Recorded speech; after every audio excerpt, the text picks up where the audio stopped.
مشکات دیکھیے نا، حدیث موجود ہے، فرمایا اسے کہو میں تم سے محبت کرتا ہوں. معنی کیا ہے؟ اسے بتاؤ تاکہ اس کے دل میں بھی تمہاری محبت پیدا ہو جائے. اس سے کہو جا کے. ایک صحابی نے نا، ایک بندہ گزر رہا تھا تو عرض کی یا رسول اللہ میں اس سے محبت کرتا ہوں. فرمایا اٹھ. یا رسول اللہ کیا حکم ہے؟ فرمایا اسے بتا کے آ کے میں تجھ سے محبت کرتا ہوں. حضور نے اٹھا کے بھیجا. میں نے کہا اظہار محبت کی بھی تو جرت ہونی چاہیے نا، اظہار محبت کی بھی تو جرت ہونی چاہیے نا. شاید اسی لیے حضرت انس بن مالک نے کہا تھا یا رسول اللہ مجھے اللہ کی قسم میں رب سے بھی پیار کرتا ہوں، رب کے رسول سے بھی پیار کرتا ہوں، ابو بکر صدیق سے بھی کرتا ہوں، عمر فاروق سے بھی کرتا ہوں. تو نبی پاک علیہ السلام نے فرمایا سن پھر تو جس چیز سے محبت کرتا ہے اسی کے ساتھ تجھے جنت میں داخل کیا جائے گا.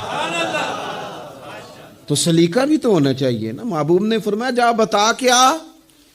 تو صحابی گئے، جا کے کہا کہ میں اللہ کی رضا کے لیے محبت کرتا ہوں تم سے. تو وہ بھی صحابی تھے، کہنے لگے اچھا اگر تو رب کی رضا کے لیے مجھ سے محبت کرتا ہے تو میری دعا ہے رب بھی تجھ سے محبت ہی کرے.